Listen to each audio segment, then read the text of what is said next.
Les appels à un cessez-le-feu à Gaza se multiplient. 3 otages ont été tués par des soldats israéliens qui les ont pris par erreur pour des combattants palestiniens. En Allemagne, 12 000 restaurateurs menacés de fermeture à cause d'une hausse de la TVA. La profession est inquiète. Les appels à un cessez-le-feu se multiplient alors qu'Israël poursuit son opération visant à détruire le Hamas. Les pressions sur le gouvernement sont montées en puissance depuis l'annonce vendredi de la mort de 3 otages tués par des soldats qui les ont pris par erreur pour des combattants palestiniens. La guerre a rasé une grande partie du nord de l'enclave, tué près de 19 000 civils et poussé la plupart de la population gazaoui vers la partie sud du territoire assiégé. Dimanche, des dizaines de camions de secours ont été encerclés par des civils après avoir traversé le terminal de Rafah avec l'Égypte. Les Palestiniens affamés ont forcé le convoi à s'arrêter, puis se sont précipités pour mettre la main sur la cargaison. Par ailleurs, Israël a accepté pour la première fois d'ouvrir un de ses points de passage frontaliers à Kerem Shalom afin de laisser transiter davantage d'aide humanitaire à Gaza. De leur côté, 4 eurodéputés du groupe parlementaire centriste Renew Europe, originaires de France, de Suède et d'Irlande, ont ajouté leur voix aux appels à un cessez-le-feu suite à leur voyage au terminal de Rafah.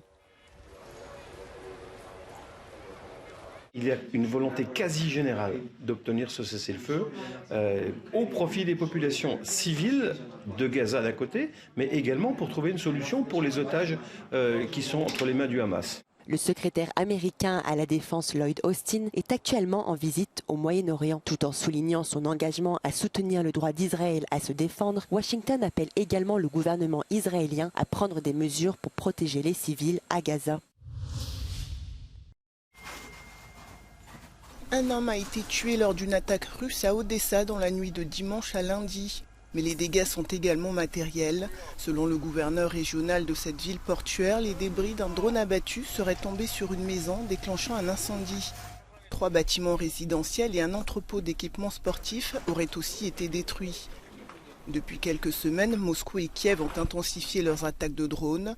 Les autorités ukrainiennes ont affirmé avoir abattu un missile et 20 drones russes dans la nuit de samedi à dimanche. De son côté, Moscou a déclaré avoir détruit 33 drones ukrainiens. Après bientôt 2 ans de guerre, la Russie accentue la pression sur le territoire.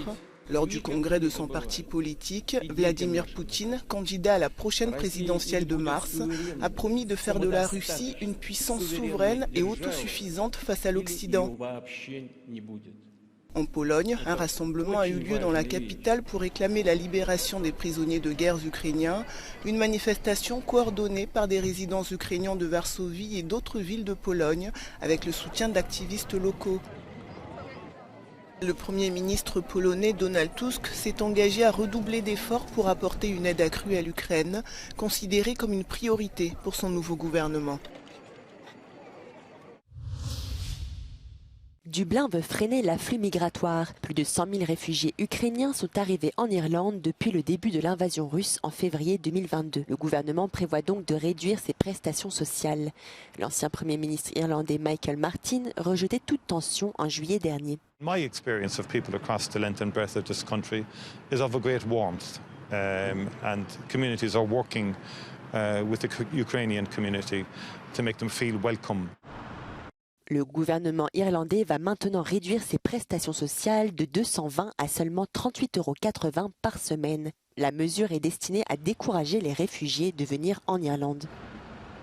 Ireland has taken 100,000 Ukrainian refugees so far. 75,000 of those have been given state-provided accommodation, and the system really is at full capacity. But they've come to the acceptance that they can no longer continue to give the same level of entitlements. Les défenseurs de cette loi affirment que de nombreux réfugiés ukrainiens obtiennent l'asile dans d'autres États de l'Union européenne avant de migrer en Irlande où les prestations sociales seraient plus généreuses. Cet afflux migratoire a mis sous pression l'accès à l'hébergement, accusent certains partis. En vertu de cette réforme, un hébergement sera fourni par l'État pendant 90 jours. Par la suite, les réfugiés devront se loger par leurs propres moyens. Les membres du gouvernement irlandais n'ont pas souhaité répondre à Euronews. De leur côté, les opposants à la réforme considèrent qu'elle créera plus de problèmes qu'elle n'en résoudra. Where will these people go, predominantly women and children, if at the end of 90 days they don't have necessarily work because they don't have English or they have childcare? And how can they find accommodation in a private rented market here in Ireland, which is extremely under pressure anyway? Ireland has always been a popular destination for people seeking international protection. However, with a scarcity of accommodation making some political parties very unpopular, the government has decided that enough is enough. From next month, the signs are that if people from Ukraine are seeking international protection in Ireland, they just may have to go elsewhere. This is Ken Murray for Euronews in Dublin. Les populistes en tête en Serbie.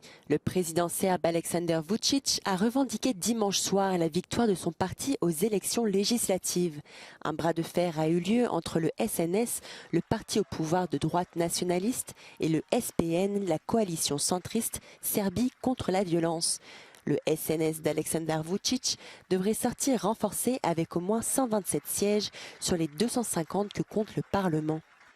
Lista Srbija ne sme da stane, imaće svakako više od 127 mandata. Da li će biti 128, 129 ili 130? Ono što je rezultat ovih izbora, dakle, jedna lista, Srbija ne sme da stane, imaće apsolutnu većinu. De son côté, l'opposition devrait remporter 23% des voix selon les estimations.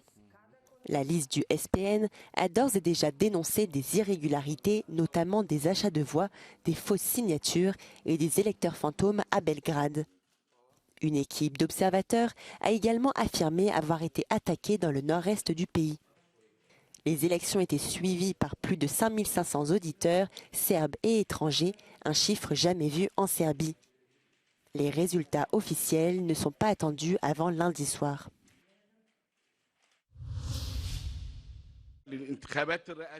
En Égypte, le président Abdel Fattah el-Sisi remporte sa troisième élection présidentielle avec 89,6% des voix. Le maréchal al-Sisi avait pris le pouvoir en 2013 après avoir renversé l'ancien président Mohamed Morsi. Selon les autorités égyptiennes, plus de 39 millions d'électeurs ont voté pour le président sortant. Abdel Fattah el-Sisi est reconduit à la tête du pays pour une durée de 6 ans.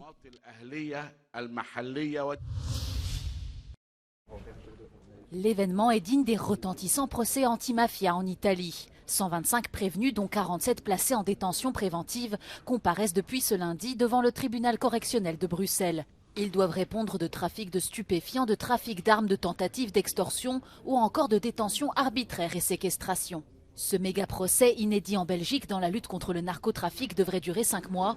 L'organisation criminelle démantelée est soupçonnée d'avoir mis sur pied un vaste trafic de cocaïne entre l'Amérique du Sud et l'Europe, avec la capitale belge comme centre logistique. La Commission européenne lance une enquête formelle contre le réseau social X, anciennement Twitter. Elle estime que la plateforme a enfreint la loi sur les services numériques, appelée aussi DSA. C'est la première fois que l'institution lance une procédure dans le cadre de ce nouveau règlement européen, dont l'objectif est de rendre le monde numérique plus sûr et où les droits fondamentaux des utilisateurs sont protégés. The opening of proceedings means that the Commission will now investigate X's systems and policies related to certain suspected infringements. It has not to judge the outcome of the investigation. La décision a été annoncée par Thierry Breton, commissaire européen en charge du marché intérieur, sur le réseau social incriminé.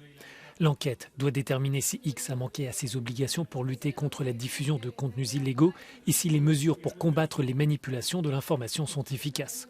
La Commission compte aussi enquêter sur les obligations de transparence.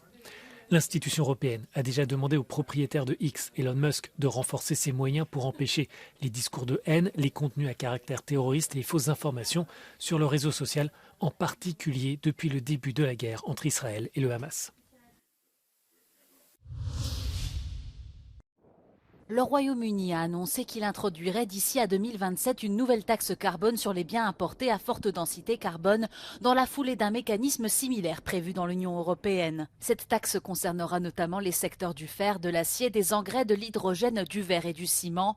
La mesure fera l'objet d'une consultation plus approfondie en 2024, notamment pour déterminer la liste précise des produits concernés. Actuellement, les entreprises situées dans des pays n'imposant pas de taxes aux grands émetteurs de carbone peuvent pratiquer des prix inférieurs à ceux de leurs concurrents britanniques, un problème que le gouvernement veut résoudre avec cette nouvelle taxe. En Allemagne, une hausse de taxes menace les restaurateurs de fermeture. Cette hausse augmentera de 7 à 19% en janvier 2024. L'association allemande de l'hôtellerie et de la restauration est inquiète. Das ist eine Katastrophe für unsere Branche, für ganz viele Betriebe. Laut DEHOGA-Umfragen werden 12.000 Unternehmen das nicht überleben. Sie werden aufgeben oder in die Insolvenz gehen. Avec cette hausse, l'Allemagne deviendra l'un des pays d'Europe où la TVA sur les denrées alimentaires sera la plus élevée. De nombreux restaurants seront contraints de répercuter cette hausse de taxes sur le prix de leurs cartes. Die Mehrwertsteuer mit eingearbeitet wird, der Mindestlohn wird eingearbeitet, die Mieterhöhung wird eingearbeitet, weil anders funktioniert es nicht mehr. Und dann ist eben halt die Frage, wer kann es sich dann noch leisten? C'est un coup dur pour la profession. Après la crise du Covid et la flambée des coûts de l'énergie, les restaurateurs ont peur de perdre leur clientèle. Nur zu Hause kochen ist keine Option und in die Gaststätte gehen, unter Leute sein, das ist schon angenehmer auch und deswegen denke ich mal, würde ich das beibehalten. Les fêtes de fin d'année, période durant laquelle les restaurateurs font un chiffre d'affaires plus important, seront décisives. German restaurant owners are angry with the government for breaking their promise to keep the tax down at 7%, but the increase only affects restaurants serving their food on porcelain plates and not takeaway or delivery companies.